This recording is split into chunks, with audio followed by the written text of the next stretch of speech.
1972 के आसपास मेरी सिस्टर को टॉन्सिल्स हुए। ये टॉन्सिल्स हमेशा होते रहते थे, लेकिन उस बार इतने तीव्र हुए कि उससे उनका गला फूल गया। गला फूलने के साथ साथ ऐसा हुआ कि उनका लार जो है वो तक भी निकलने में दिक्कत हो रही थी। बोलने की तो खैर सवाल ही नहीं उठता था। ये स्थिति थी, बुखार अलग आ चुका था। जब हमने इंदौर में डॉक्टरों को दिखाया तो सभी डॉक्टरों का ये मत था कि ऑपरेशन ही एकमात्र चिकित्सा है जो इसको ठीक कर सकता है, अन्यथा ये ठीक नहीं होगा। और इंदौर के जो श्रेष्ठ डॉक्टर्स थे उन्होंने भी यही कहा कि जल्दी से जल्दी आप इनको ऑपरेट करवा लीजिए ताकि आप परेशानी से मुक्त हो सके, यानी मेरी बहन जो है वो परेशानी से मुक्त हो सके। हम लोग ऑपरेशन करवाने का मन बनवा चुके थे, पूरी तरह से बना चुके थे कि हमें इनका ऑपरेशन कराना है। इसी बीच एक सज्जन मुझसे मिले, काफी बुजुर्ग थे, और अचानक ईश्वर की कृपा से वो आए। मैं इसे ऐसा मानता हूं कि वो मेरे जीवन को बदलना चाहते थे। उनने आकर जब घर में बैठे तो अचानक मेरी बहन को देखा जिसके टॉन्सिल्स काफी बड़े हुए थे और नाना प्रकार के कष्ट वो ओढ़े हुए थी, बुखार अलग था। तो उन्होंने मुझसे पूछा कि इनको क्या हुआ है। मैंने कहा कि बाबा इनको टॉन्सिल्स हुए हैं और हम अति शीघ्र इनका ऑपरेशन करवाने वाले हैं, आजकल में इनको हम हॉस्पिटलाइज करेंगे। इस पे वो मेरे से कहने लगे कि यदि मैं इनको एक दिन में ठीक कर दूं तो अब आप बताइए कहाँ तो हम ऑपरेशन करने के लिए तैयार हैं और कहाँ हमको ये सामने वाला व्यक्ति कहता है कि एक दिन में हम ठीक कर दें, तो कौन मना करेगा। मैंने कहा ये तो बड़ी आपकी कृपा होगी, ऐसा कर दीजिए। उन्होंने कहा कि ठीक है, आप आइए मेरे साथ। एक रस्सी यानी एक नाड़ी जैसी एक डोरी ले लीजिए, साथ में कुछ पीले चावल ले लीजिए, यानी हल्दी में मिले हुए चावल रख लीजिए पास में। हमने वैसा ही किया।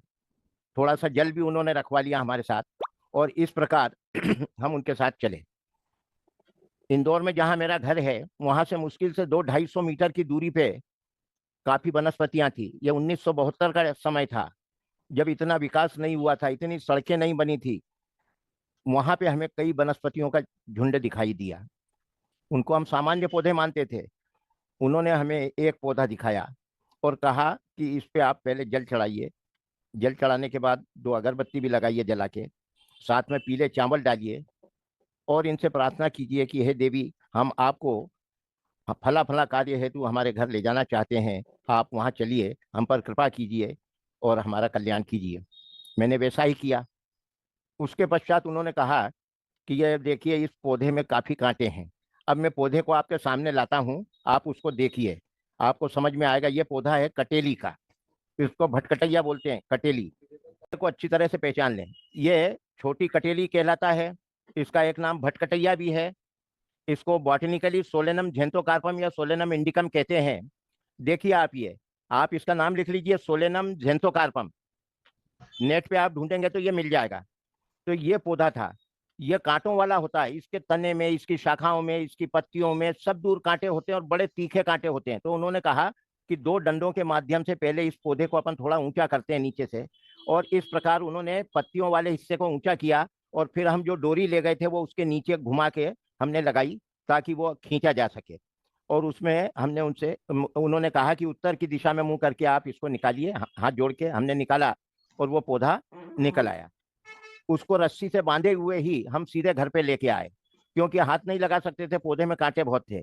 एक नल के नीचे उसको काफी तेजी से पानी गिरा के साफ किया ताकि उसके धूल धक्कड़ वगैरह खत्म हो जाए। उसके बाद उन्होंने कहा कि एक तपेली पानी में इस संपूर्ण पौधे को, यानी इसमें जड़, पत्ती, फल, फूल जो भी है वो सब पूरा डाल दो उसमें, और उसको इतना उबालो कि ये पानी आधा हो जाए, यानी उसका काढ़ा बनाने का उन्होंने कहा।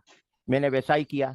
करीब आधे घंटे में वो काढ़ा बन के तैयार हो गया। इसके पश्चात वो बोले कि इस काढ़े को छान लिया जाए। उसको हमने छान लिया। अब उन्होंने कहा कि इसे अपनी बहन को दो कि वो गरारे करे इससे, 2-3-4 गरारे करे, फिर थोड़ी देर में 2-3-4 करे, ऐसे दिन में 3-4-6 बार वो गरारे कर ले इसके। तो हमने पूछा कि ये जो ये काढ़ा बना हुआ है, ये काढ़ा दिन भर उपयोग किया जा सकता है कि बार बार नया बनाना पड़ेगा। उन्होंने कहा कि एक दिन के लिए आप पूरा इसको उपयोग कर सकते हो। हाँ, अगर ज्यादा ठंडा हो जाए, बहुत ज्यादा ठंडा हो जाए, तो इसको थोड़ा सा गर्म करके और फिर इससे गरारे कराने। गर्म इतना नहीं कि मुंह जल जाए, केवल गुनगुना। और इस तरह से उसको हमने गरारे कराए।